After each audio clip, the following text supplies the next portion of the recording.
sing our national anthem.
Will you please be seated?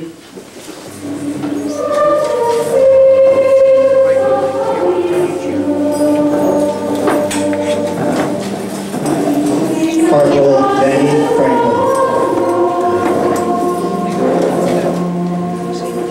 Captain Jack Anderson. Flight Sergeant William Corto Gautier.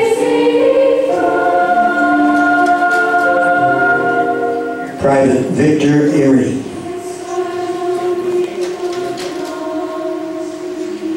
Lance Corporal Joseph Foster.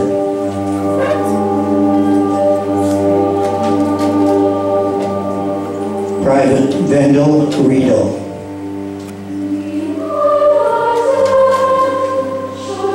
Sapper Elmer Chabot.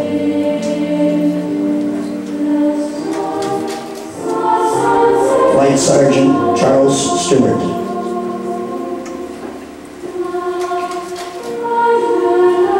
Flight Flight Sergeant Ernie Norman.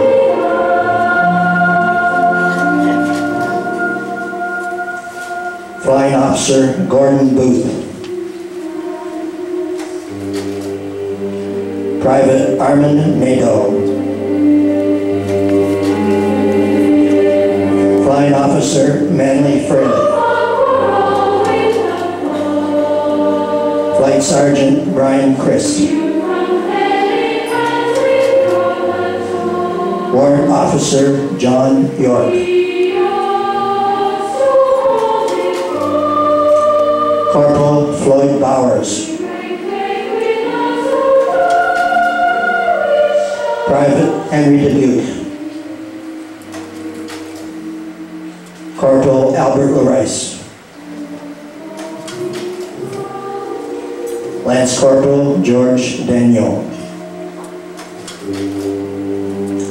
Pilot Officer Fred Camart. Able Seaman William Irwin. Pilot Officer Albert Morgan. Flight Sergeant Enrico Seminato. Lieutenant Henry Belanger. Private William Noland.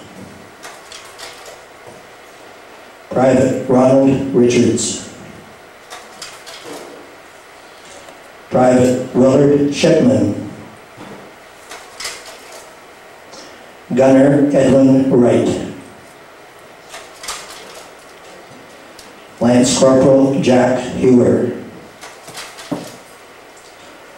Lieutenant John Foran. Lance Corporal Peter Van de Velde.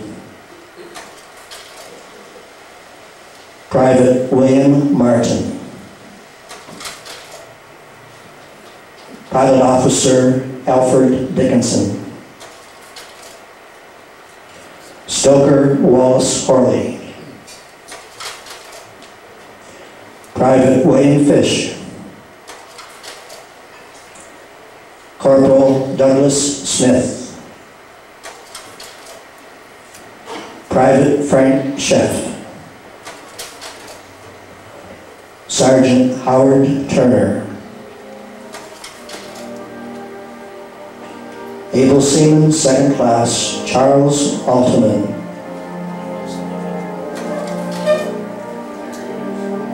Pilot Officer Edward Curtis.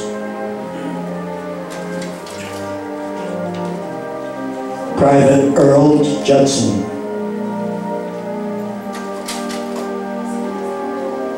Private William D. Haw.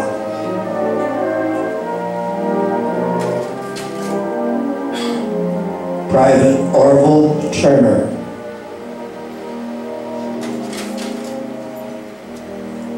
Private Gordon Sterling.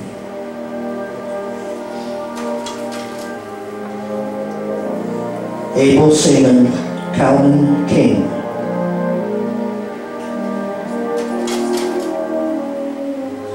Corporal Alexander Fox.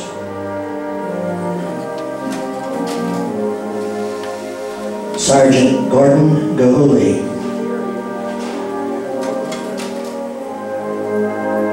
Petty Officer Morris Renault.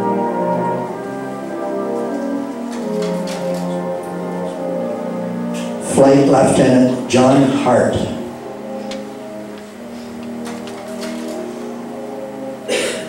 Private Charles Smith. Private Rosalind Sands.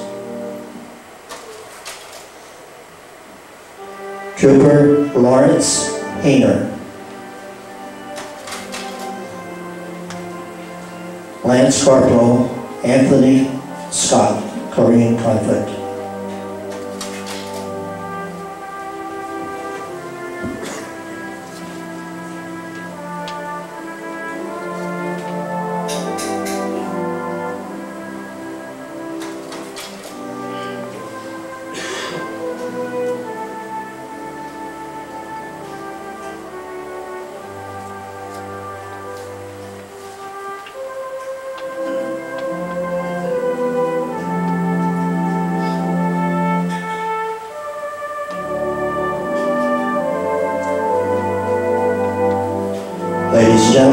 These are the Wallaceburg District Second War and Korean conflict casualties.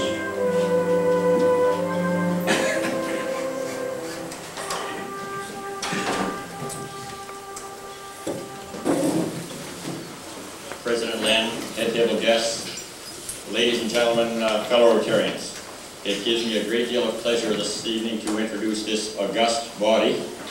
Sitting up front here, I'm not sure they're any more august than the rest of you sitting down below are, but I thought I'd make them feel good to start the evening off anyways.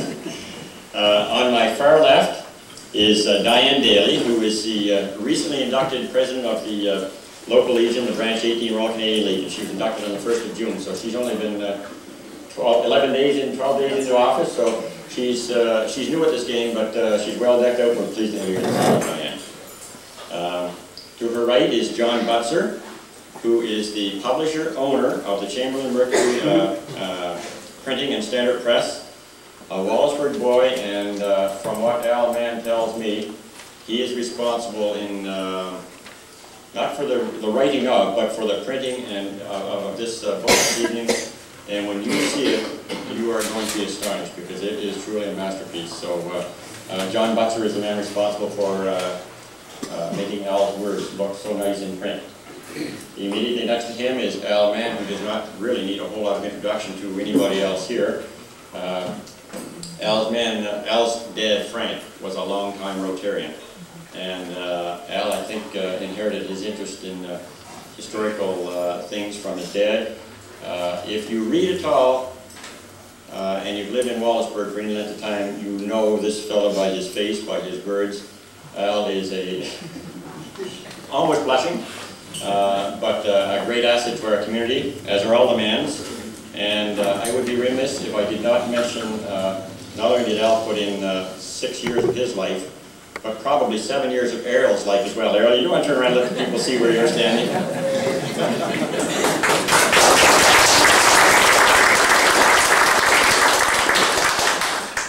Behind every great man stands a greater lady to promote. So consequently, to Al's right is our president, Len Lucier, who you will hear lots from tonight.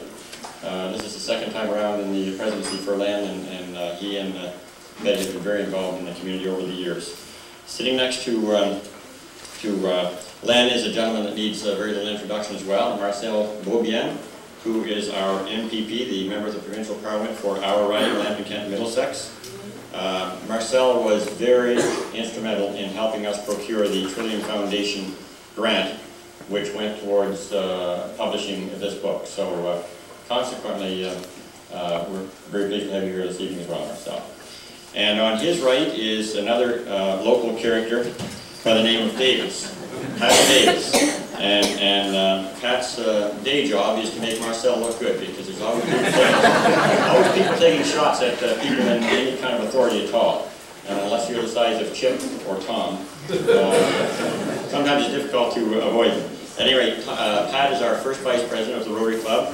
He has been the chairman of the No Return Ticket Committee, which has organized this event this evening, and is also the chairman of our doctor recruitment program. So Pat has been very involved as well in the community. So, ladies and gentlemen, these are your head table guests.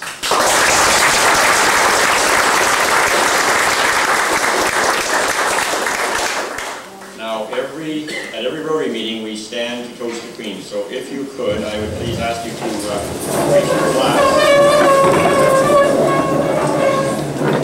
and propose a toast to the Queen. Queen.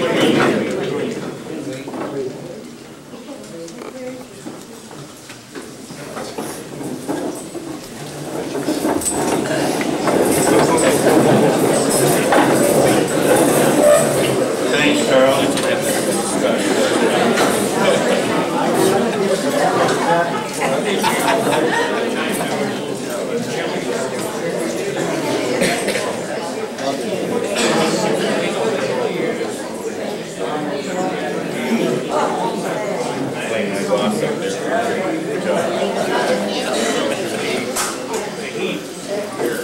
I mentioned even earlier that I wanted to acquaint you with the various phases in connection with this tonight's meeting. And whereas are going to hear from the head table guests in a few minutes. And then we're going to have dinner scheduled for 7 o'clock. And then following that, we're going to be hearing from some of the people who are directly connected with the publishing of the book, and including our chairman of that committee. And then we are also going to have a distribution of books, but those distributions will not take place until the final stages of the evening. And when we are ready for that, we'll certainly make sure that you are aware. A couple of announcements, I guess, I was expected to make as well. The door to the right is a door to all of us if we choose to want to go to the washroom.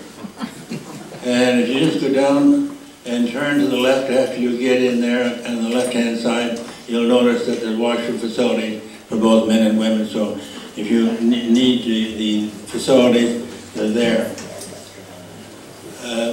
Personally, what I'd like to do is pass a few comments of my own. And I'd like to have our Reverend David Heath stand, if you would. Reverend David is a hero in a special way, but I guess he doesn't realize it at this particular time. David, he was just inducted into the ministry of the Presbyterian Church in Wallaceburg recently, and I guess he had made a real impact upon the parishioners as far as I understand. The Rotary Club considers him to be a hero, because had it not been for the good graces of David, that we would not have had enough room in our Rotary building to accommodate all of the fine people that chose to come to visit this meeting tonight. And I would like to express the appreciation of the Rotary Club and all of the people here to you, and also to Margaret Maxwell, your fine secretary, who did so much to make things simpler for our Rotarians as they did the job of preparing for this evening. And I express the appreciation of our Rotary Club and all of us for you and the role that you played in this activity. Thank you.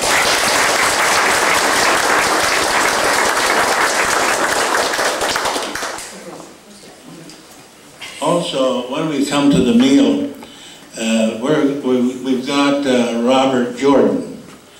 He is going to try to put some order to the way the movement of people are going to the meal tables. And so when Robert gets floating around here, you'll know why he's doing that. So I'll leave that with you, Robert. Okay? My remarks, well, I'll try to be as brief as possible. Pat Davis says, how long is it going to be? And he's used to my long speeches, but this is going to be a short one tonight.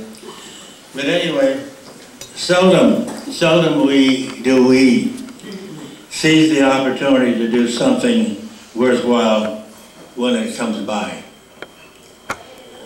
How many times in our memory that we thought about doing a particular thing and somehow we do not get around to it?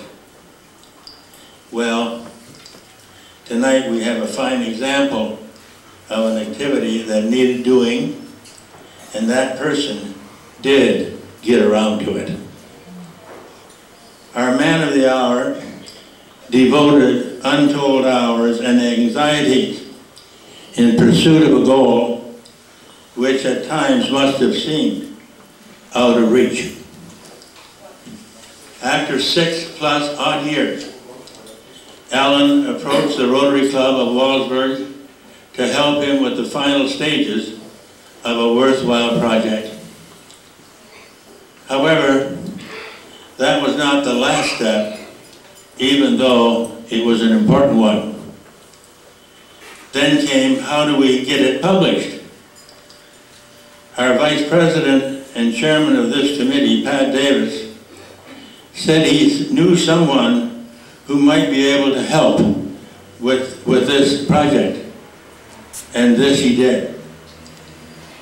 Pat proceeded with his committee to apply for an Ontario Trillium grant and received a grant of $25,000. At that point, we were in business. Alan proceeded to connect with the Wallaceburg's own John Butzer, the owner of Chamberlain Mercury Printing, the publisher of the book, who, as you know, is here with us tonight. Delivery this week, ready for private launching of the book entitled by the author, No Return Ticket. Invited to participate in this evening's celebration, well over 100 were directly or indirectly, who directly or indirectly assisted the author during his historic ordeal. We are particularly delighted to welcome friends of those who received invitations as well. Very nice of several distinguished persons who took time out of their busy schedule to be with us. Some of them will be called on to say a few words later in the program.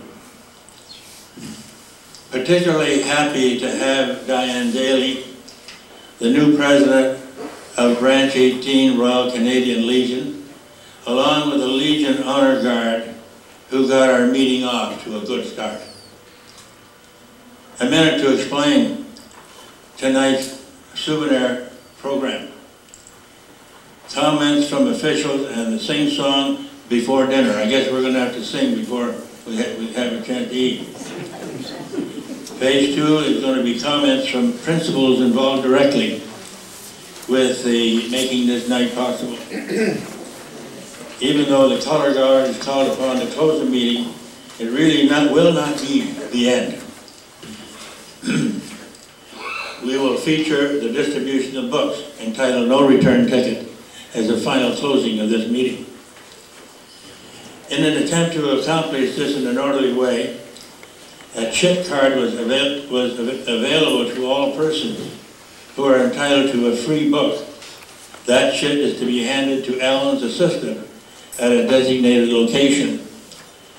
Any person eligible for a free book may voluntarily make a donation toward the cost of this evening, but is not compulsory. It has been decided that surplus funds will be set aside in the event another printing is required. A total of 500 books have been published. Any person who is not designated for a free book, and any designated person who wants additional copies of the book, can approach the other designated location. They too have books, and they will be pleased to accommodate you. The retail price of the book is $29.95. The staff has no nickels.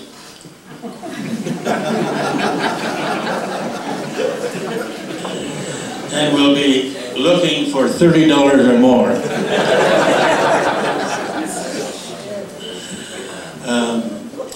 Everyone here tonight can remember the evening without cost. The Rotary Club, through the generosity of the publisher and others, has made this free night possible. Tonight we are witnessing the culmination of a project we can call a win-win situation. It covers, firstly, for our deceased heroes, secondly, for their families, 3, for this author, fourthly, for the author's helpers, 5th, for the Legion, 6th, for the Rotary Club, and 7th, for the community at large. It is truly a win-win situation. It is my pleasure as president of the Rotary Club of Wallaceburg and in behalf of all our members, to welcome you here to this most historic night. It is our wish you will find this to be a night to remember.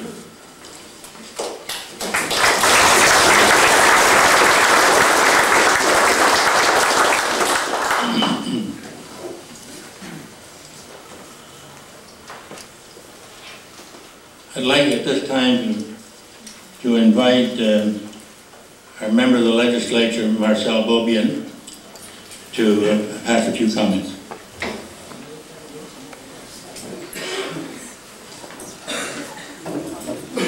Thank you very much, Len, President Mann, Rotarians, head table guests, ladies and gentlemen.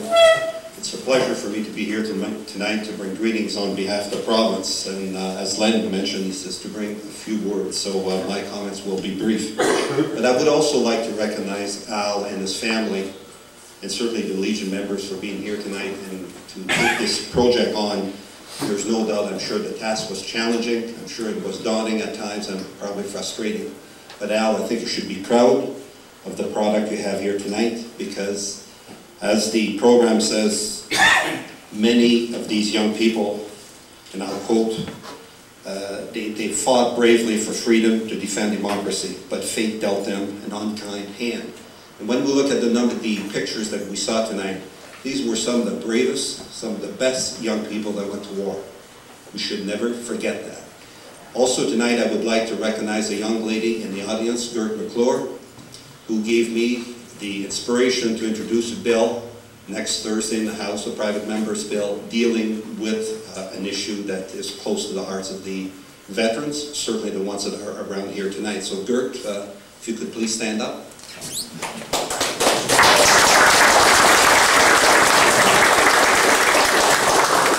And I imagine we'll speak on this issue later on. I'm sure that the media will cover it, hopefully, because it is a worthwhile certainly a worthwhile private members bill as far as I'm concerned.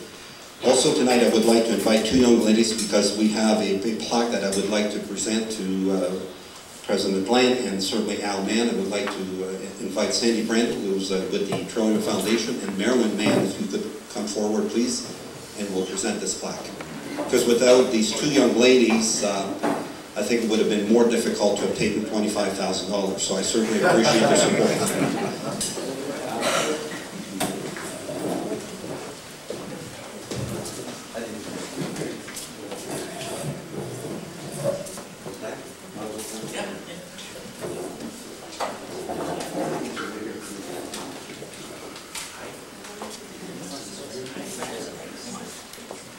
On behalf of the Trillium Foundation, it's a pleasure to receive this plaque. Now, I don't know whether you guys are going to fight over it, where you're going to hang it, but congratulations. Thank you so much. Al,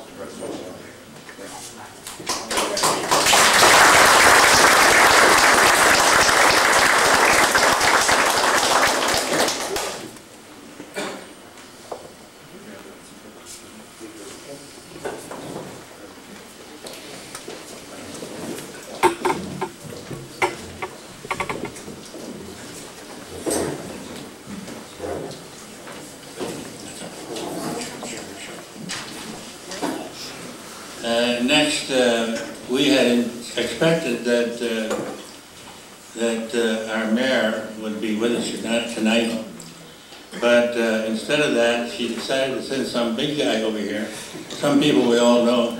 I'm going to ask Chip to come up.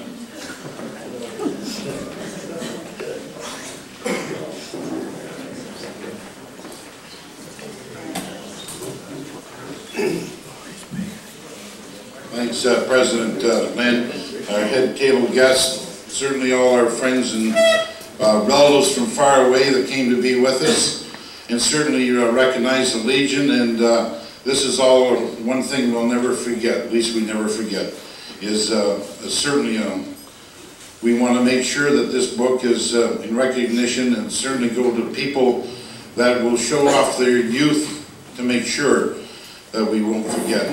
One other, I wanted to say that I think Wallaceburg just won the lottery. And the reason why I say that is we all know the numbers of winning the lottery are. Well, by the time you put the Rotary together with the Marcel's office and Pat and the committees and the publishers and on and on and on certainly want to recognize that it's really difficult. And I want to, on behalf of the community, certainly want to recognize Marcel and thanks for all his work in his office to make this happen, because it takes a lot to make this happen. So this is a letter from Her Worship.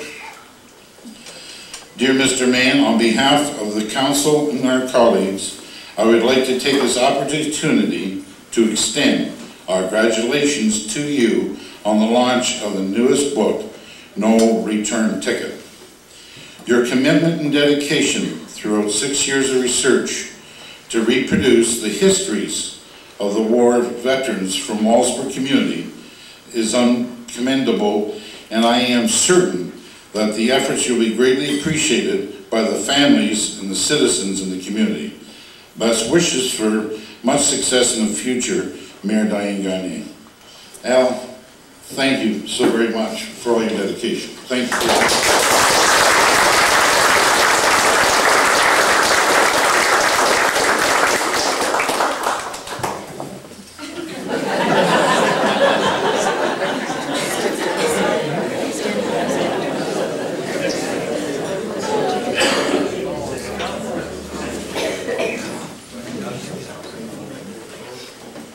Wallaceburg has got a two-man team, and the other guy is well known to all of us as well, and I would like to call Tom McGregor up.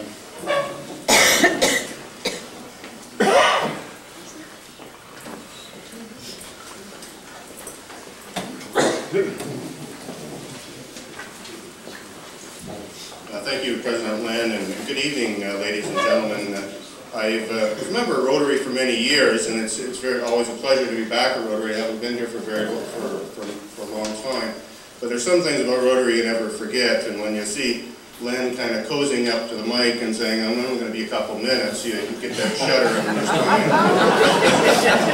But actually, you did very well with that. Actually, what I really want to say is I want to congratulate and thank Len and the executive of the Rotary Club. And in the last few years, there's been a real resurrection of the Rotary Club, as many clubs in Ontario and perhaps across the country in the last few years have had a decrease in membership. But Len took the bull by the horns a number of years ago and started to pull this club together, and he's done a wonderful job. And tonight is an example of the work that a Rotary Club can do in the community when they put their mind to it. And so thank you very much for your work, Len. I also want to take an opportunity to thank his committee, Pat Davis. It's a great turnout tonight. My office, as you know, is just across the street, and I would have been going over to the Happy Craft building right beside it, but today I saw the sign out front that it moved here, which is a sign of the success of the meeting, is that it was going to be in the Happy Craft building, but there's so many people that are so interested in this community and the historical nature of what's gone on in the past, that they're interested in being here. And Al, you're to be thanked for that. And not just you, your family has been a great contributors to the community, great volunteers from your father and the whole family. We're very much in your debt for the work that you've done in this community. And Marcel as well, I want to thank you for the work and for the money, I guess, from the province. But the province, in many ways, has partnered with this community over the years and continues to do that. And we need to thank them, I think, from time to time for the good work that they do in our community as well. So thank you and enjoy your evening.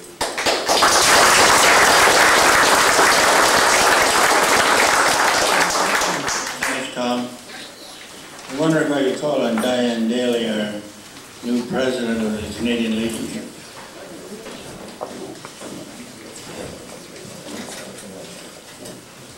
Well, I was concerned about having to follow Len, but the speeches just keep getting better and better, and I'm not very good at this, so hopefully it'll go okay. Rotarians, Legion members, and honored guests, I'd like to thank the Rotarians for inviting me here tonight to represent the Legion and to share in honoring Al Mann in the publishing of his new book, No Return Ticket.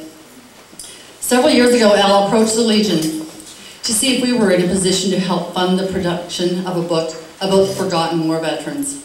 At that time, we were struggling to keep ourselves afloat and had to turn Al down. That did not deter him at all. He just went elsewhere to look for assistance and found it here with the Rotarians.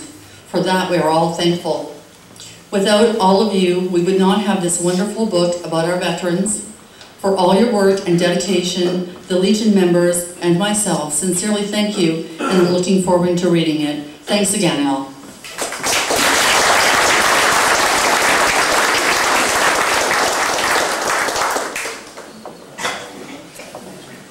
We had expected to have our district governor of Rotary come to our meeting tonight, but what he did was send a delegate, past district governor of our district, and that is Keith Holt, and I'd like to have Keith come in for a minute.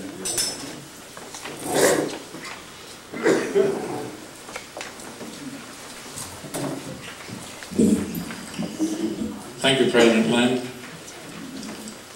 Fellow Rotarians, honored guests, I'm here on behalf of our District Governor, Lynn Morgan, who wishes to apologize that he could not make it. He had a double booking and regrets that he cannot be here.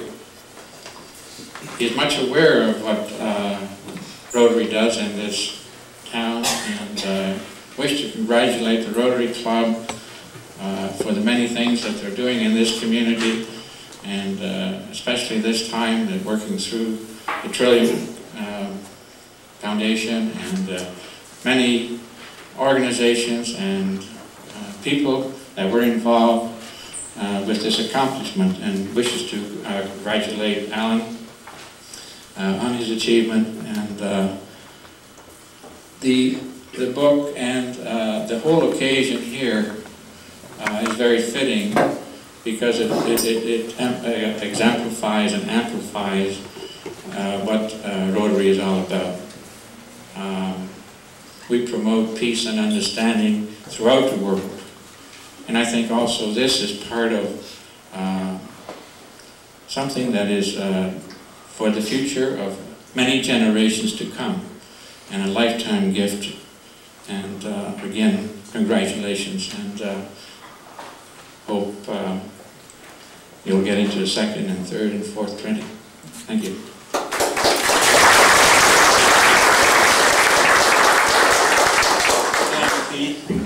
You know, I told you you're going to have to sing for your supper. Well, Ann and Brian, could we get that going?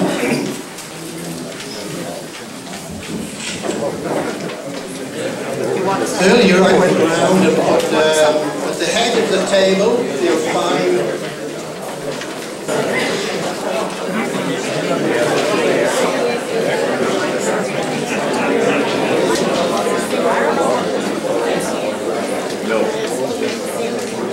at every Rotary meeting we have a sing-song. It helps us unwind and get in the mood.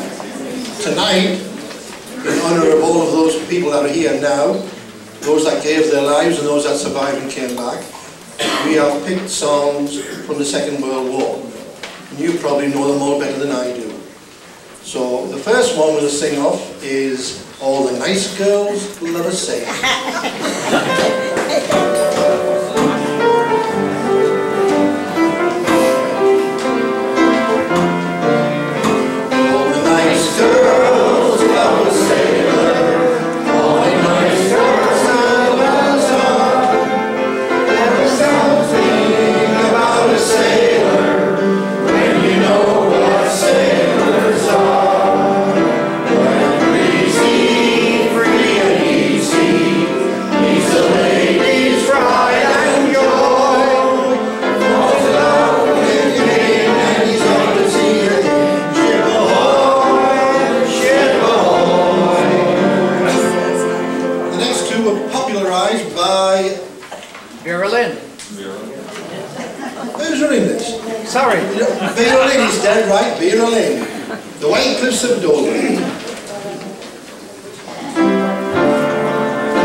song that all the Allies took as one of their own. It was a German song, and I remember reading about one Christmas day, they put the guns down and they all went and shook hands and all sang a song. Pity we couldn't have done that earlier in the war. Okay, Lily Marlin. Underneath the lantern by the barricade, darling, I remember the way you used to wait. When you whispered tenderly that you love me, you'd always be my lily of the life, my own Lily Marlin.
And gentle people, I will never, ever let you down.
We sing happy birthday to people.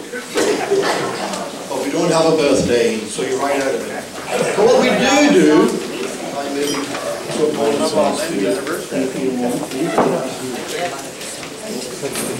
what we do is sing happy anniversary to people in the happy birthday tune. And they thought they were getting away with it tonight. Come on, girl. Come on. Come on. Two very special people tonight. Oh, they're going to do it now. Come on. Get down here. Get down here.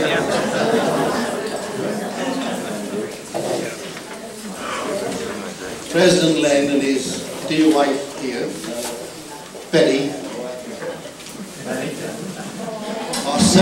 are celebrating their 60th wedding anniversary today.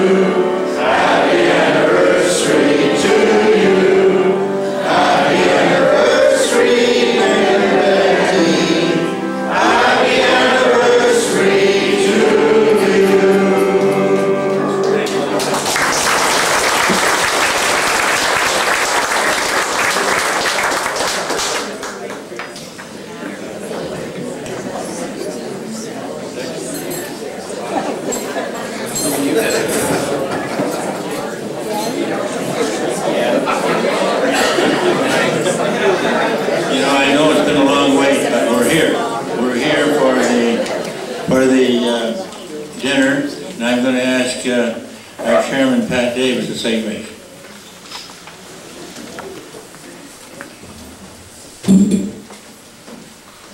Let's pray. Heavenly Father, we just want to give you thanks and praise tonight. Thank you for this time of fellowship that we can share. Father, thank you for this food and especially for the hands that prepared it. In Jesus' name, amen.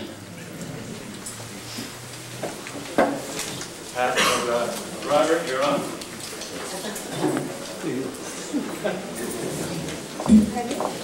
The procedure is going to be that the head table, of course, goes first.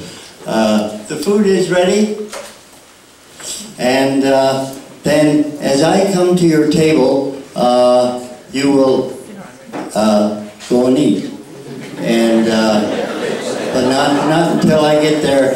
And just remember, to be fair about the whole thing, somebody has to be last.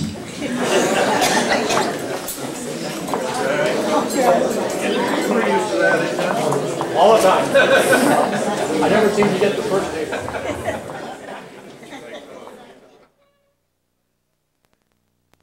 Now, a designated person is someone who has contributed some help to Alan in the book that's being published here. And he had made cards out so that they could be picked up at the table. Now, Alan said that he feels as though there are some people here who have failed to pick up the cards, and I'm going to call out these names, and if you are one of those, then maybe you can come forward and I'll give you a card so that you can get what Alan had planned for you. Gerald Burton, is he here?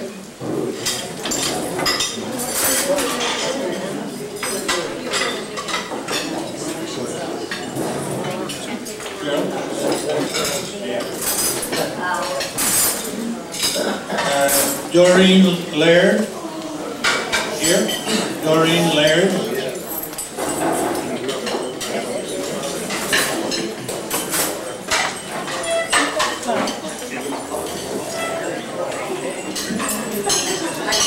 And then George Corto. George Corto.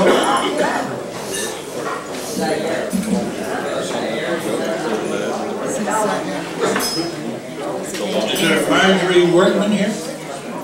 Marjorie Workman?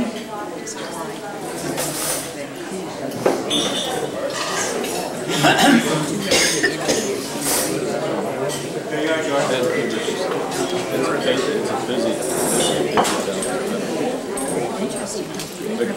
All of those people who have been issued white cards will be entitled to a complimentary book that is going to be presented to you tonight. And the first table to the left there is where those books will be distributed. Anyone who has a blue ticket may also approach that same table and obtain a book free. In both instances, however, we welcome any donations that you might feel as though you'd like to make. Okay. Now we'll resume with the program, and I'm going to call on our chairman of this committee, Pat Davis.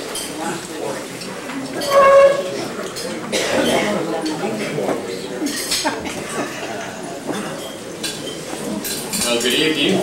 So nice to see so many people out tonight. You'll have to forgive me. I've had a cold all week long, and so I'm going to cut my 45-minute speech down to 30 minutes. It's my privilege just to say some thank yous, and so I'll just take a few moments to do that. First of all, I want to thank the Knox Presbyterian Church, Reverend Heath and Margaret Maxwell, for yeoman duty in providing the facilities tonight. I want to thank Dave Babbitt over here to our right. Dave is, like Alman, is another community treasure, and Dave worked very hard putting together the sound system and all of that for tonight. So thank you very much, Dave. I want to thank Branch 18, especially Diane Daly and the color guard, Max Heath. I want to thank publicly my boss. I know a lot of people have said thank you to him tonight. But I don't think I've ever had the chance publicly to thank him for hiring me somewhere along the line. But secondly, he's very generous with my time. And sometimes he's more generous than what he knows.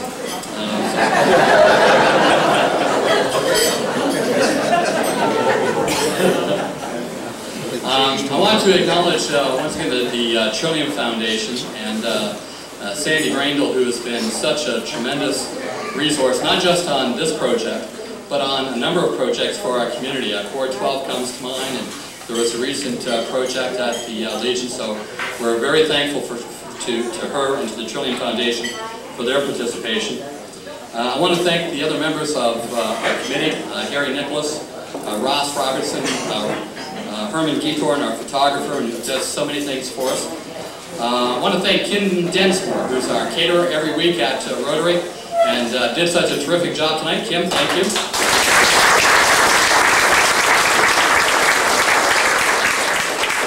I want to thank those Rotarians who came last night and did some decorations. Especially want to acknowledge Betty Lucher and the Salt and Pepper Shakers. Betty bought me salt and pepper shakers about a year ago on faith. She was at a dollar store. She saw them, and she said, we're going to have a great night one of these nights. And so she went and bought every single salt shaker that they had in anticipation of this evening. Betty.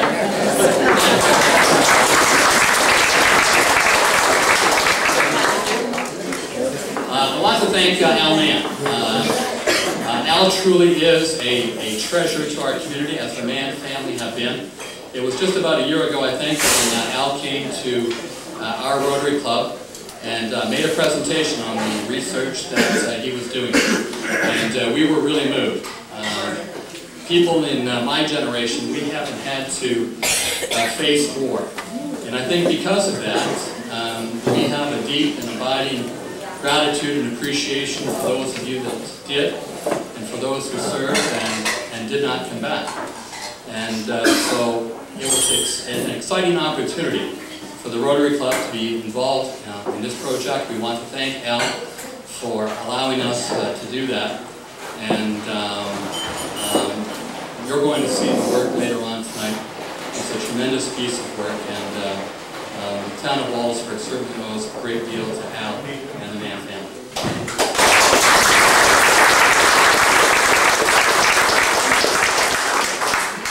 And I think, Mr. President, am I forgetting anything?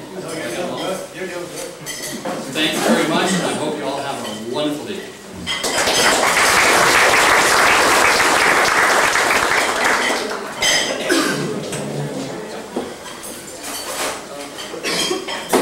A little later on, we're going to get a chance to see the book we're talking about. And I'm going to call on John Buxer, the publisher of this book, who has agreed to say a few words, and we're glad to have you here tonight.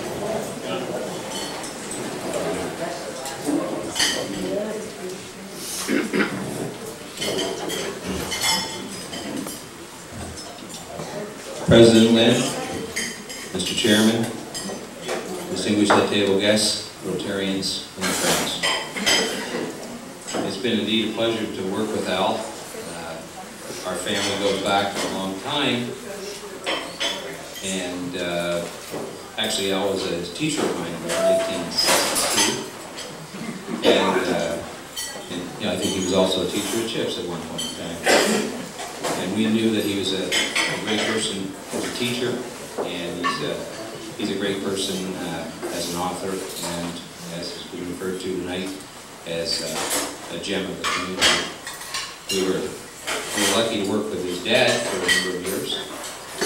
One thing I'd like to commend the government on the Trillium Foundation, because over the years we maybe done 60 or 70 books, all various sizes, hardcover, softcover, local history, larger history, books for Red Fisher, popular TV personality.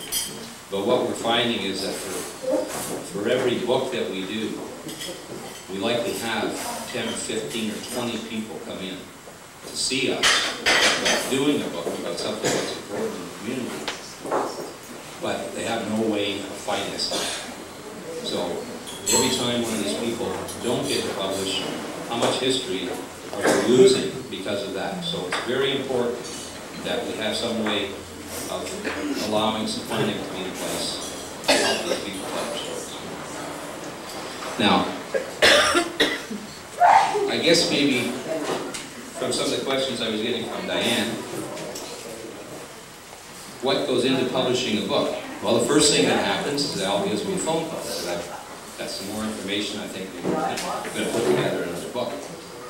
So he comes over and he shows up invariably with anything from a stack about this big to a trunk full.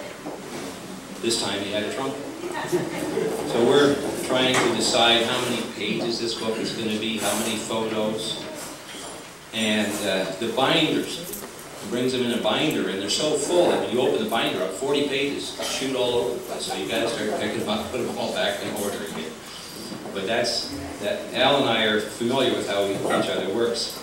So we arrive at a guesstimate on what it's going to take in the way of time, cruise back and forth, things like that. Al spent 6 years creating the book, and we'll work together pretty much daily for 6 or 7 months till we complete it, because he has to read every page again and again and again. So what we do is we take Al's original manuscript, we come up with some kind of a design that will be continuous throughout the book, type styles that are easy to read, maybe type styles that lend themselves to older type of documents, what size we're going to make the pictures, whether they're going to be 1 column, 2 or 3, or full page, or whatever. And then, again, the design from beginning to end, try to end up with a number of pages that Al and I decided we'd like to end up with when we're finished. And that's not always easy. So we started setting, doing page layouts, getting Al's approval on the general design concept that we're going to carry throughout the book. And at that point in time, we might decide to make some suggestions. And he usually is really good at leaving the design ideas up to us. And sometimes he'll tweak it a little bit.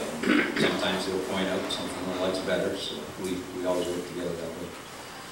And in this particular book, we decided that since it's black and white and kind of somber, that, and it's a pretty long book, and it's a lot of reading, that maybe we put a little bit of color in to dress it up. So we put some color photos at the beginning of the book, and we've got a nice hardcover, and it's a hardcover book with a nice bright dust jacket that lends itself to the book. So we will work on it page by page. When we have 20 or 30 or 40 pages, we get them to Al. He's got his original documents, he proofreads it, he makes changes. Because an author, we'll make changes as they go along. We bring it back, we redo it, we make all the changes, get him a final set of proofs, and hopefully we get to the point where it's okay. So this goes on for days, weeks, and months, right, Al? Lots of trips back and forth. And there's always something that goes wrong in the publication of anything that you're doing. Something that's not quite what you want. And I was alluding to this with Al the other day, but I said, rather than tell you right now, I'll tell you at the banquet. We had about 90 pages done.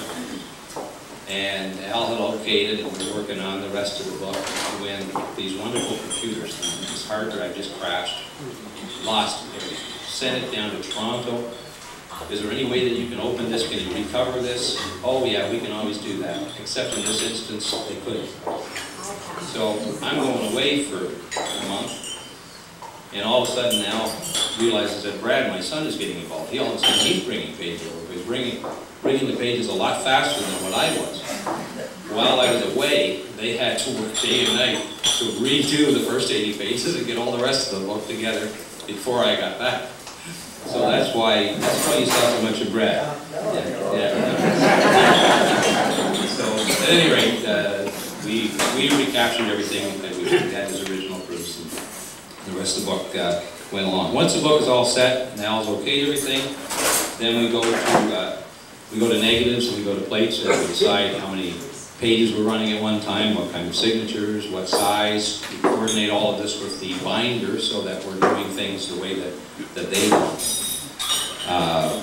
This book we ran in 8-page signatures. So when you see the finished book, this is kind of what it looks like, and then it's all folded down, put together. This signature inside this one, and then they stitch them in 16-page signatures as they're putting the book together, so that it's bound with the hardcover.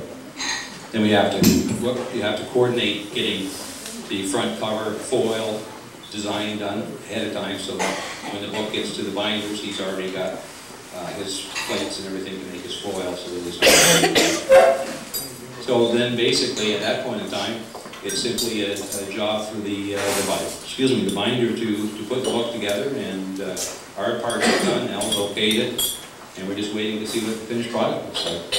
And it's amazing nowadays when they don't crash. Al's book that was likely 500 or 600 pages, 500 or 600 photos, filled up this small van. It was all condensed onto 2 discs. So that's the amazing thing about technology today. But we certainly enjoyed working with Al.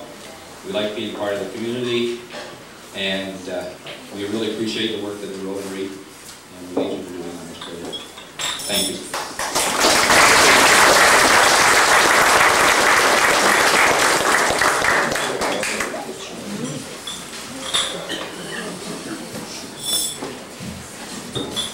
The moment has come. We have our distinguished council with us tonight, and we're going to hear now from Alan Mann.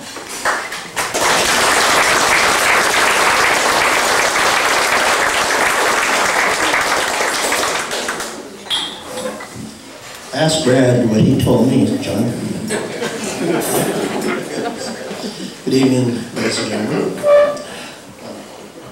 It's most gratifying to come to this particular moment of this 6-year trip that I've been embraced in the last few years. I guess it might be called somewhat of an odyssey. There have been many difficulties. Excuse me. I have the same excuse as Pat. He didn't, so I proved it. We had to go. There are many obstacles along the way, of course, which is usually typical of any such project.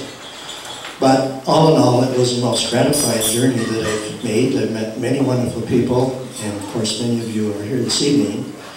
And it's very pleasing to meet some of you in person, because many of our communication links were by email, by letter, or by phone. So I'm particularly pleased to have met some people for the very first time this evening.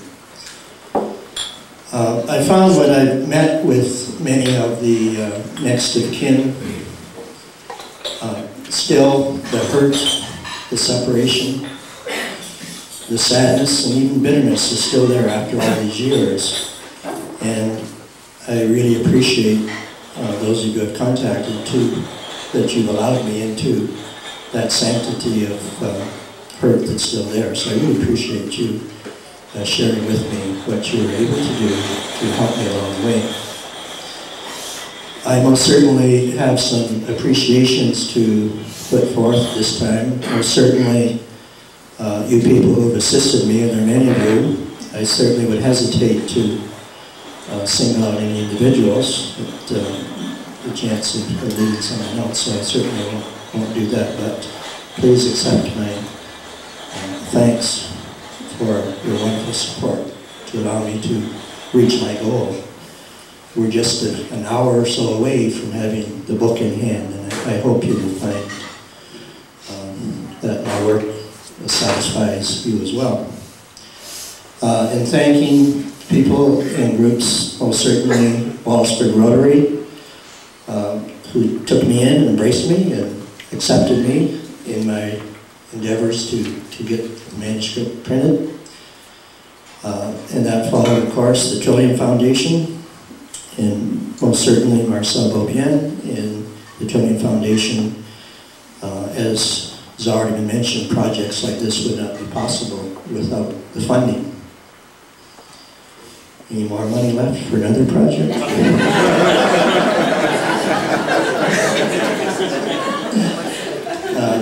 Preceding me to the microphone is John Butzer, and I cannot say enough for the cooperation that John and Standard Press have offered to me. I've worked with John and Standard Chamberlain on previous occasions, and I just can't see working with anyone else. We do work well together, I believe so.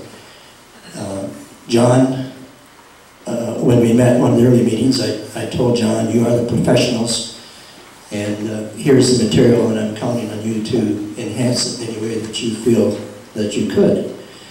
And I'm sure when you get the book in your hand, you will be exceptionally pleased. It's such an attractive presentation that this book will show before you. And that effect in full should be credited to John and his staff at Rotary Press. I've done many books, but this is really the ultimate as far as not only content, it's the biggest project I've involved, but most certainly the format. I'm exceptionally pleased with it, so thank you, John. I regret that earlier I said that I would not mention any individuals, and I did, however, plan to refer to one person. Unfortunately, he could not make it. Many of you here know Bud Stevenson, who lives in London. And in a way, Bud was my mentor. He was the one who, in the early stages, kind of kept me going in this project. Not that I would go in another direction, but he was such a wonderful example. For years, Bud has been doing sort of the same thing that I've been doing, but he doesn't get it to printed form.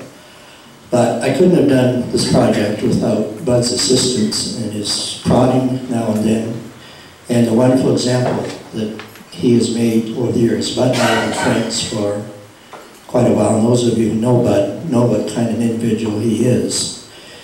For example, for years, he's been coming to Wallaceburg. He lived in Wallaceburg for a number of years earlier on, but he's been living in London the last several years. And faithfully, every November 11th, he arrives in Wallaceburg to present wreaths at the cenotaph in memory of his buddies, his Wallaceburg friends, who didn't have a return ticket. Fortunately, Bud did have a return ticket. He spent many terror-ridden trips over Germany in a Lancaster bomber, and he told me he doesn't know why he survived, but he did. And I guess he made a personal pledge to make sure that all his friends who didn't come back were remembered. So I guess his endeavors are somewhat reflected on what I was able to do, and I most certainly do thank Bud. I also will not mention any other individual except my wife Ariel, and I'm in trouble already. I didn't count up, but over the last 6 years, a number of times she'd say, Al, get out of the war and get real. So, Ariel, hopefully I'm real from now on. My motivation, I mentioned Bud Stevenson. I guess another motivating factor in carrying this project through to this evening, many times in passing the cenotaph, looking at the names that are recorded thereon, I had this profound fear that in years to come, these names would simply be names and nothing more. And that was another factor that motivated me to do something about that. Thinking down the road a number of years, it's, as I've already been mentioned, a neat little park with a soldier's monument, which is fine, but the cenotaph certainly must mean much more than that. The names inscribed thereon have meaning, so that was another factor that I felt if I didn't do it, I just was afraid that it wouldn't be done. So That is most satisfying to me, that I finally reached this point, and I could say I feel my job is done. However, since the book has been published, would you believe that I have found 2 more casualties that I didn't know about, that have very strong Wallaceburg connections. So I guess part 2 is already underway. And I'm sure there are more that we may uncover. As I mentioned to John a few minutes ago, I could very easily develop another book just centered around the many little stories that occurred within my recent 6-year travel. I've been a detective in chasing down facts. I won't elaborate, but it's just amazing if you have the drive to continue and follow the pursuit of, even if it's just one little bit of information that possibly will lead to another bit of information and ultimately arrive at the information that I was seeking. There are many little stories that are interwoven into this project. There are many sad stories. There are many even humorous stories that have been involved in this pursuit of knowledge. And I can't help but to think, and pardon me for using an example, but I think of someone like Vera Fox, who lost her husband, Alex, had 2 little girls to raise.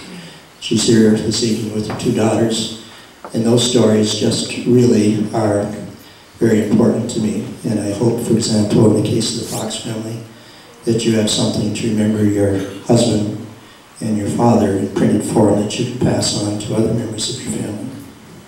So there are many such stories like that that are very touching, and I will admit that many stories have brought tears to my eyes. There's one story that you'll be able to read about Carolyn Fox Doan, whose father was lost at Dieppe. She never knew her father. And at the anniversary of Dieppe a few years ago, she journeyed to Dieppe. And I won't tell you anymore, you can read it for yourself, but every time I read that story, tears come to my eyes. It's just a story that is just so touching. So there are many such stories. So we're at the point now where we're getting close to having a friend, Harry Nicholas, who's the bookman, who is going to make the books available upon instructions of Head Table. So it's been the most distinct pleasure to have been involved in this project. Again, as I said earlier, I've certainly enjoyed meeting with so many of you. And thanks to John Betzer, thanks to Rotary, thanks to Marcel and the Trillium Foundation to arrive at this moment, and certainly with your help. So thank you very much.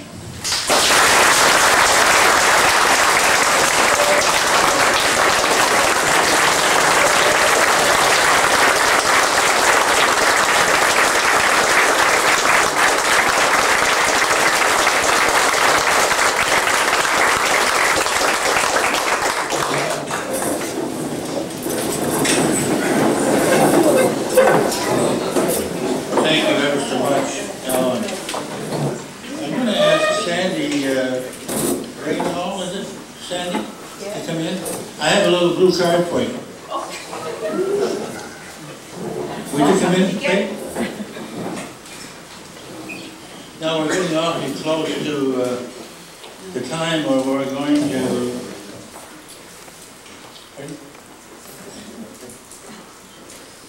I split mine with you. I understand there might be another book in the works. It's a good thing to keep you accountable.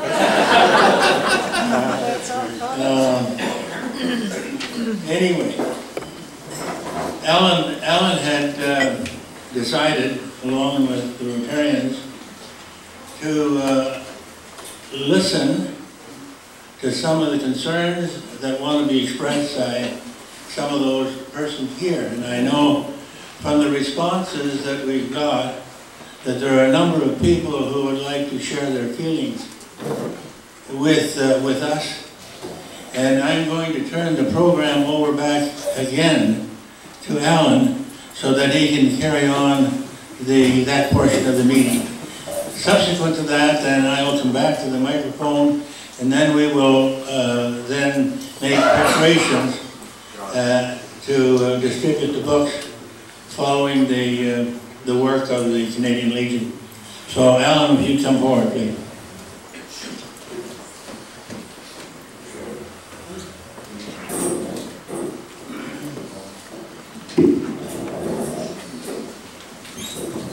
Thank you, Leonard. In our responses through communication, there are a number of people who have indicated that they would like to have the opportunity to share a few anecdotes, perhaps, or a few comments about their loved one who was lost in war. When you think about it, this is probably the only opportunity for this to happen. Never again will this particular group be assembled together. So please feel free, if you would like to share a few moments with those present. I ask, however, that you be aware that Dave Morrison is making the videotape, and when you do come up to make your comments, please identify yourself and perhaps indicate the name of the casualty that you may be referring to. In our returns, there are 9 people who have indicated that they would like to avail themselves of this opportunity. And we'll do this rather informally, and if there are others who would like to join in, please feel free to do so. However, I do ask that you keep your comments to a reasonable time. I'm suggesting maybe a couple minutes or so. The evening is long, and Harry's anxious to get these books out on the move. So I would like to begin, however, with sharing with you comments from Eric Christ, who is a Spitfire pilot, and he was the younger brother of Brian Christ, who was lost over the mountains of Italy. I last saw my brother Brian February the 22nd, 1942 at North Weald, an RAF fighter base just north of London. Brian just recently landed in Bournemouth with a group of new pilots. He used his first leave to arrange a visit to 403 Squadron to visit his kid brother. Brian was 3 years older than I was. He joined the Army in 1939, but subsequently transferred to the Air Force, and all the training that entailed had delayed his arrival overseas. As a result, I've been overseas and flying with 403 Squadron since the previous July, and was what was considered at the time a veteran pilot. That is, someone who had managed to survive longer than 2 months. We had a great reunion, and as a 19-year-old enjoyed the shoe on the other foot feeling of showing my 22-year-old brother the ropes. This did not last long, however. The obvious center of attention for Brian and his buddy was focused on the sleek little beauties parked on the grass outside the dispersal hut. These were the first Spitfires they had seen up close. As with most of us, it was a love at first sight. After touching and admiring everything in sight in the obligatory picture seated in the cockpit, the visit was drawn to a close. A flight in a Spitfire was impossible, of course, but we did get up for a quick flip in Squadron Tiger Moth. Then we parted for good. Brian went on to fly in the Middle East and was wounded flying with an Australian squadron at the battle against Rommel in the desert. On his recovery, he joined 93 Squadron RAF, and on a late September afternoon in 43, while covering the American landing at Salerno, Italy, he died in the cockpit of his beloved Spitfire. He was 24 years old, my big brother, Eric Christ. First, I'll follow the list that was given to me by Betty, and I'll just follow in the order that they appeared. First, Lieutenant Colonel Jim Stokes. Jim?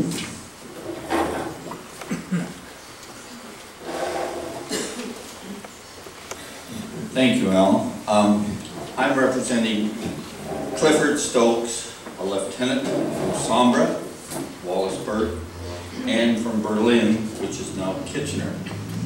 He went along with my dad, who just passed away at 100, who was 1 hour away from Clifford when he was killed by landmass, but it took him a year to find out his brother had been killed. Alan has done something that we, Ruth and I, have tried to do.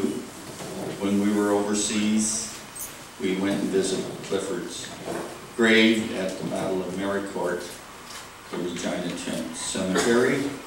Later, when we came back from our tours of duty, we had a son, and we called him Clifford.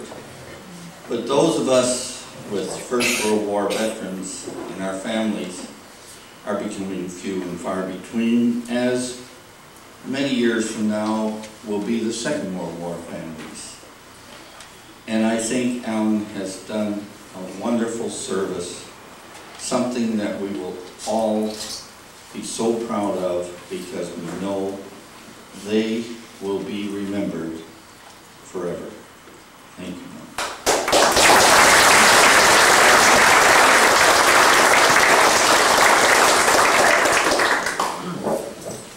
Thanks, Jim. Gerald Burton.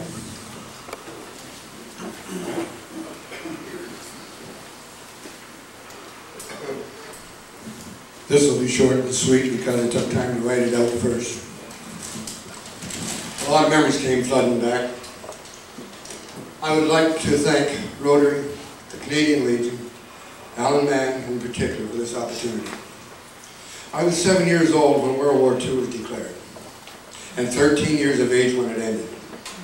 At this tender age, I was old enough to realize the sacrifice of families whose fathers, brothers, and daughters who went off to war, and those of us at home who went without, while our beloved ones were overseas, fighting for the freedoms of both Canadians and that of our allies. Thank you to all veterans, and to Alan for keeping their sacrifice fresh in our hearts and in our minds with your book of No Return Ticket. As you may know, or may not know, Morris Reynolds, whom I honor, as I honor all veterans, was not only my cousin, he was like a big brother to me.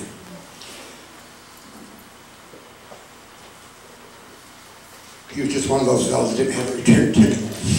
Thank you.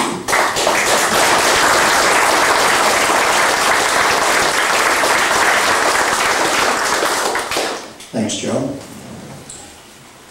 I'm not totally sure if, in returning the communication, if you may have checked the right way. So if I call you and you really hadn't consented to say something, then I apologize for embarrassing you. But Rose, Craig, did you want to say something? Not too First one. Thanks, Rose. June Van Adel.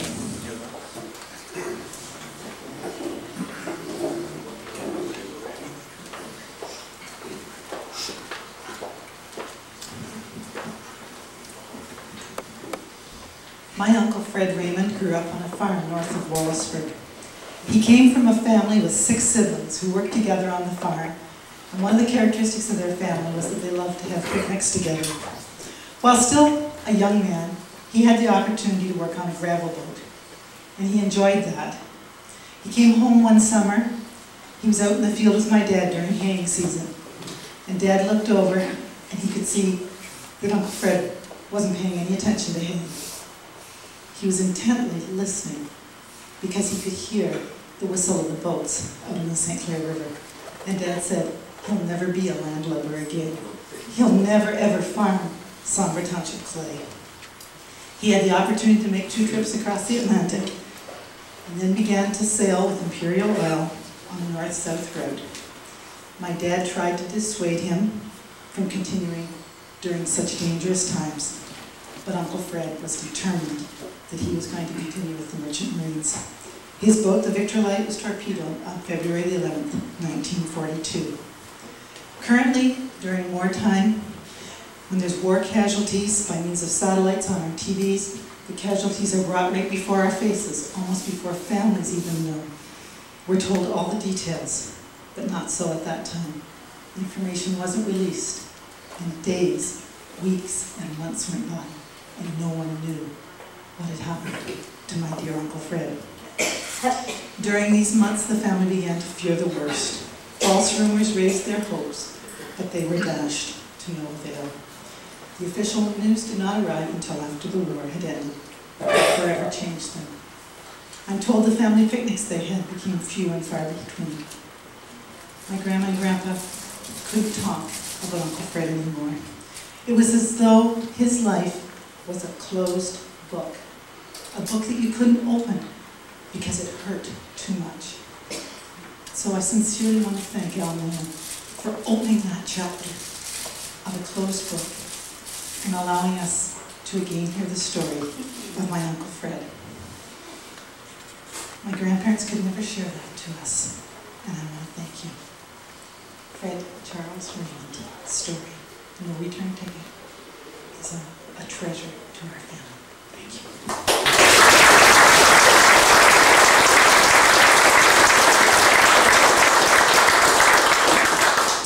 If I may share with you, and I hope June doesn't mind, June's father, John Raymond, was afflicted with a hearing problem and difficulty communicating.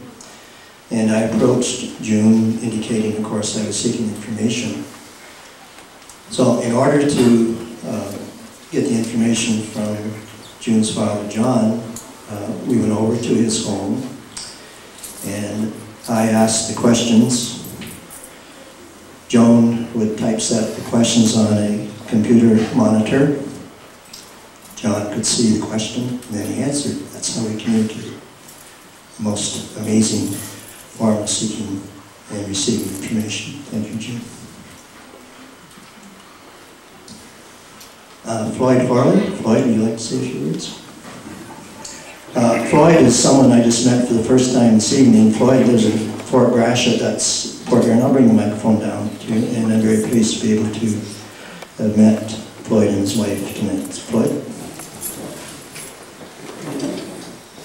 Thank you, Ellen. My name is Floyd Horley, and I'm here to honor my brother, who was actually, he was in the Navy, and actually there was three of us, three brothers in the Navy, and I never had the opportunity to run into my brother Wally, and well, I did run into my older brother when we were in the Navy, but his ship was sunk in the English Channel 59 years ago, this month, I believe. And he would be 82 today. So we miss him dearly, and I want to thank Alan for the gentle reminder that this free world really isn't all that free, it's quite costly. Thank you, Alan.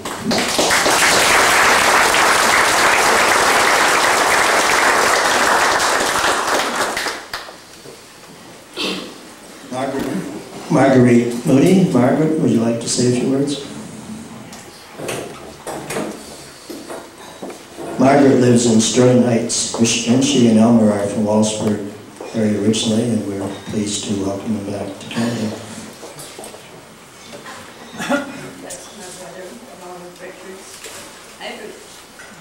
I believe he enlisted in about 1939, and he was in the service for several years. He made the Normandy landing, but a few months later, he wasn't with us anymore. I was old enough when the boys came back, and I've been haunted. My husband is furious with me the way I read everything I could get my hands on concentration camps. He said, "Why do you do this?" And I could not believe they would put human beings in boxcars and put them in gas chambers. And finally I let go. And in the last 6 months, so many things have come about. Our city had its first memorial service on November the 11th. And I said to Elmer, "I think we should go." And I never dreamed I'd start to cry. I cried from beginning to end, but I was not crying for my brother.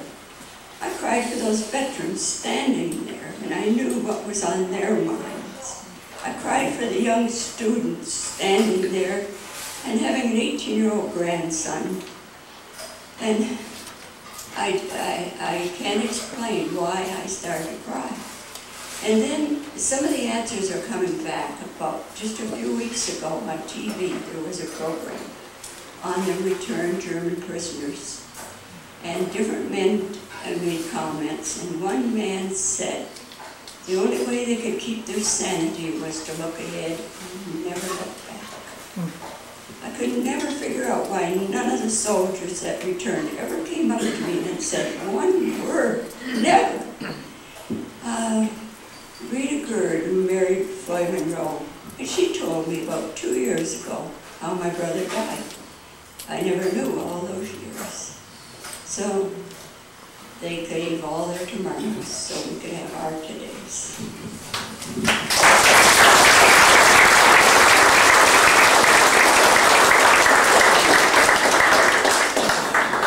During the past 6 years, unfortunately, I have lost many of my contact persons who have unfortunately passed away. One of my very close contacts who was so regular in sending me information about his brother, who was Norman Boyce, and talking about Don Boyce. He was so much looking forward to receiving of no return ticket. Unfortunately, yesterday I received an email from his son Norman that Don Boyce had passed away. So it's another little story that is very regretful. Wayne Turner. Wayne, would you like to say a few words?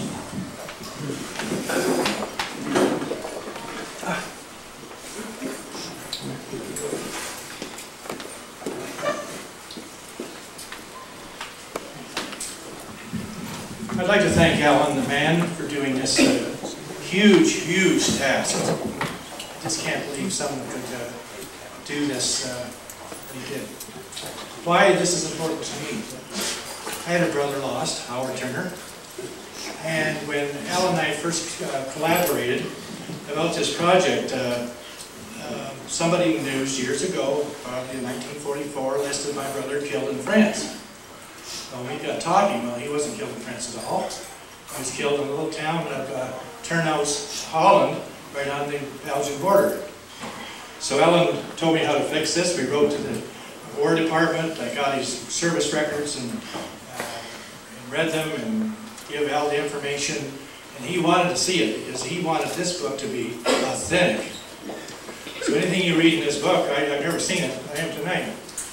It is the authenticity of this book would be beyond question. So not only I think, like Al, thank Al for doing this, but I think there was an intervention by a divine person that assisted you somehow to get a book that captured all this information that we can recall at any opportunity that we like to. Thanks again, Al. You've always been a role model to me.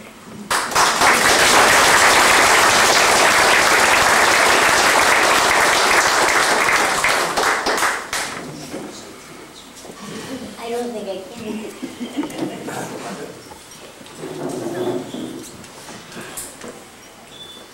Vera, would you like to say a few words? Okay. Certainly, I don't want to force you to say, but you do appear on my list. But say something.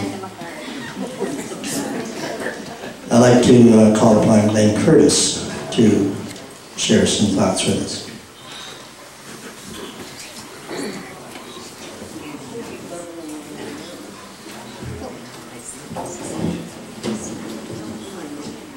Ladies and gentlemen, you have no idea the pleasure and the honor that I have been asked to perform tonight to talk to you a little bit about the Curtis family, my late brother, who was flight commander and navigator, who was on his 13th mission when he was shot down and was killed. And he's buried in the Canadian Military Cemetery in Holland. So it's with a great deal of pride that I look out over you tonight to tell you what my brother meant to me. I have brought a few mementos with me that I would like to pass along to you. This is the picture taken of 5 of the crew members of a 7 crew member plane that my brother was in when he was shot down. And this is my brother Ed, Pilot Officer Ernest Edward Curtis, was on his 14th mission when they dropped their bombs over Amagal, and they were on their way back, and they were running short of fuel, and they came down a little bit, and they were hit again in the tail end, and this here was the tail gunner. And he came to see me, and he told me that he was in the tail end when they were hit, and his leg was hurt, but he hobbled up, and as he explained it to me, that my brother was the navigator and in a little curtained off area directing the pilot, because they didn't have any radar in those days. And he pulled the curtains aside and said, "Curtis, where are we?" And Ed replied, "We're 1 minute and 14 seconds to the Allied lines." Kaboom! She blew up. This chap that came to see me told me that he was, of course, taken prisoner when he landed and was given tags of my brother, which are never supposed to be removed. But the Germans had taken the tags off of my brother's body and had thrown them on the ground, and he picked them up. And I have those tags today. So it's with a certainly amount of pride that I'm here tonight to talk about my brother, if you will just bear with me for a few minutes. My brother and I were born on the farm just east of the hospital, 2 miles. My brother never did really care to farm, and he worked for several years delivering milk with a horse and wagon for Jersey Dairy here in Wallaceburg.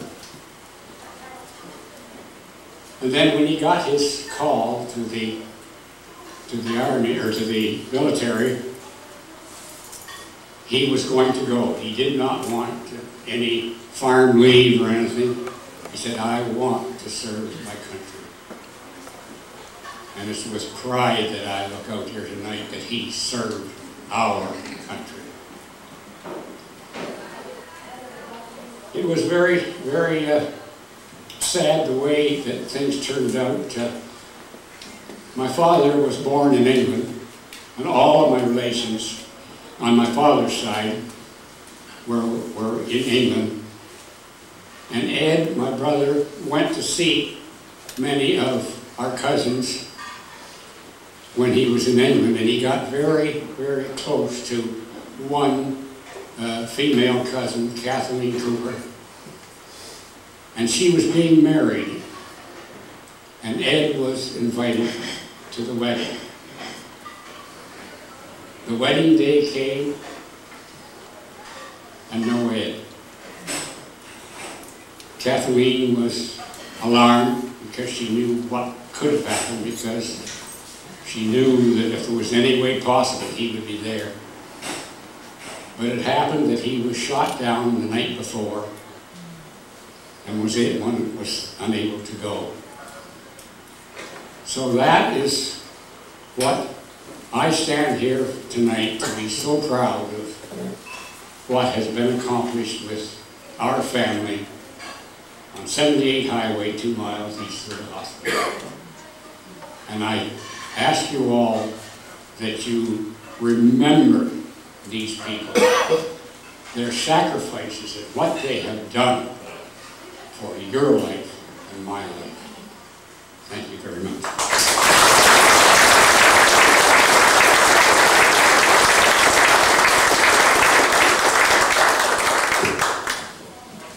Thank you very much, Glenn. Is there anyone else who would like to share a few thoughts? Shirley Aarons.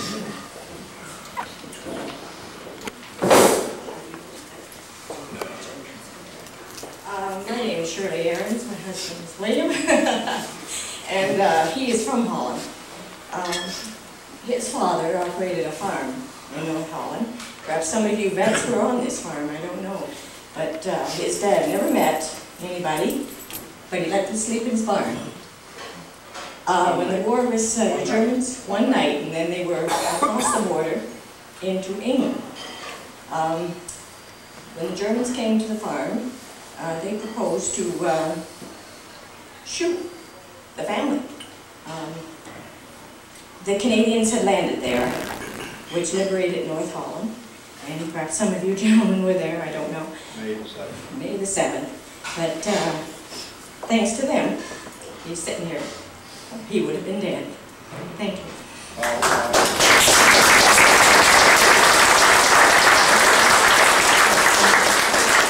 Thank you, Shirley. William? I have to say the last word. My name is Bill Aarons.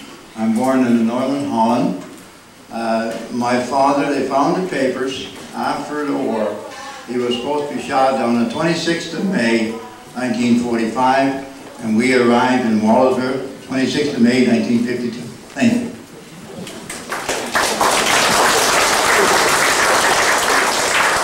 Thank you, Bill. Anyone else would like to share this moment? Gordon Martin.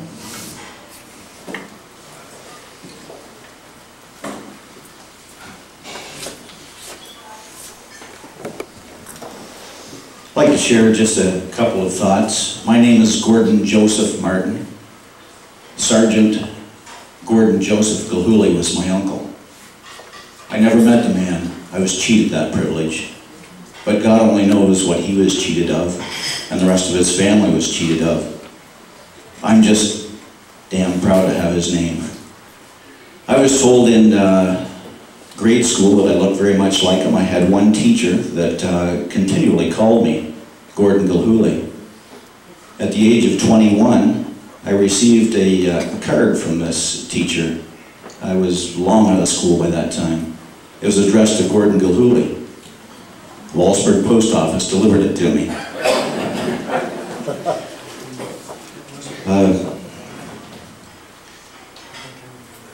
I have some scribblings, just a minute.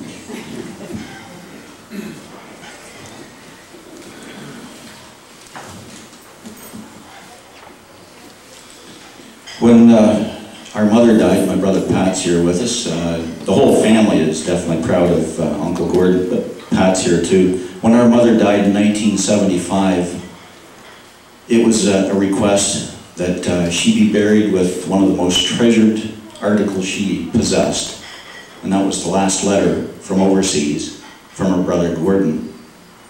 So that's in my mother's hands. Gordon Gilhooly, lost in action, never to be forgotten, and again is now immortalized by Al's book. I, for one, cannot thank him enough. This is just a fantastic piece of work.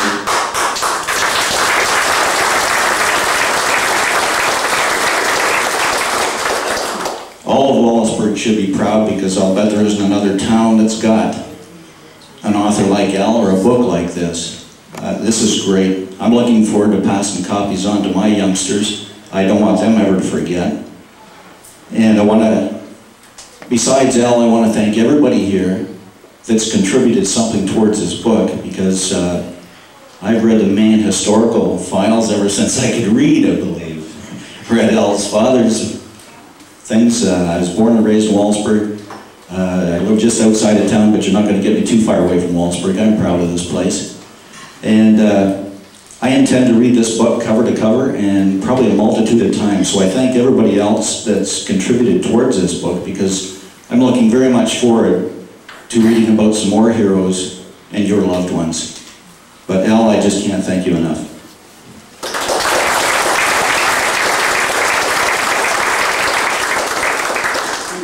Thank you, Gord, for your kind remarks. Anyone else? At this time, this is my final opportunity to speak before you. I would again like to offer my most sincere thanks and gratitude for all the help you have given me. And in a few moments, you'll be able to have a book in your hand, and I hope, it is my desire, that it will be an everlasting memorial to those who gave us freedom. Thank you, ladies. Alan, could you come forward here, please? Ladies and gentlemen, and friends, Rotarians, distinguished table guests, it's my pleasure to be able to say a few words about this evening. It's been one of the best of my life. I'm sure everyone feels the same about it. But there's a few things I don't understand. We've been hearing about Al and how busy he's been for, 6 or 7 years. He never has any free time, and it hasn't affected his golf game one bit. He beats me every time when we play. So I don't understand that part of it.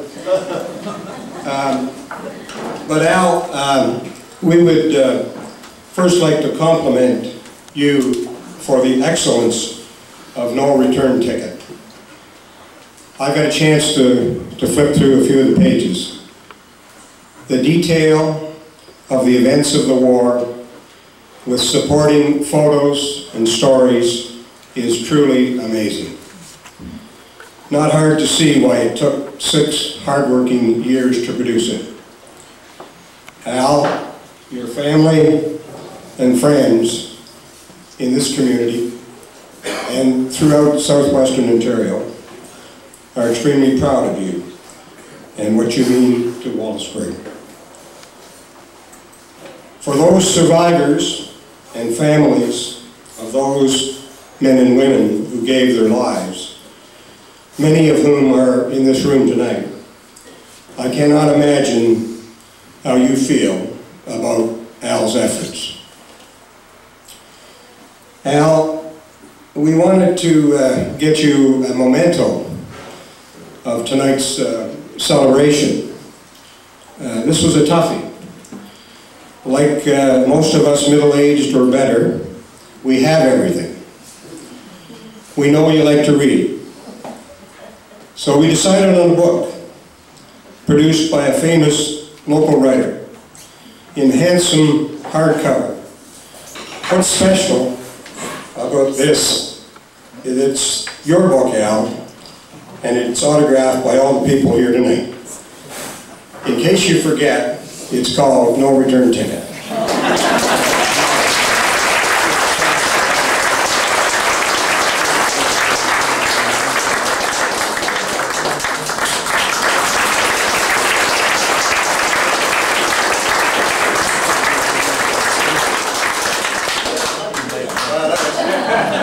There's one name that's not in it, I think it's Ariel's, and I don't think I've got David Babbitt. So if you know you haven't signed this book, would you seek out Al when he's over at the table on the side to make sure you're part of it? Because I hope you'll find a place for it on a shelf somewhere.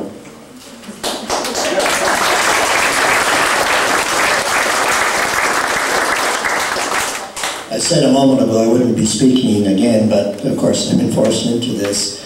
I'm going to dig deeper into that bag and hope that I'll pull out a sleeve of Top Flight 2000 golf balls.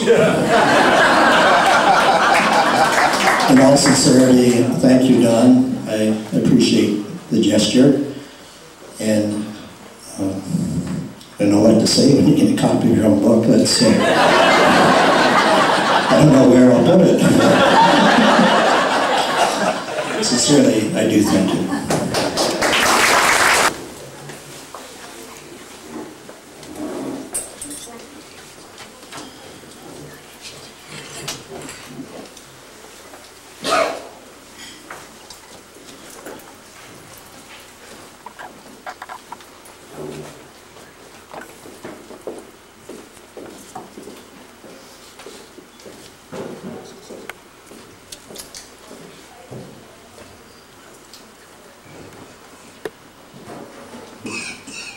party break off.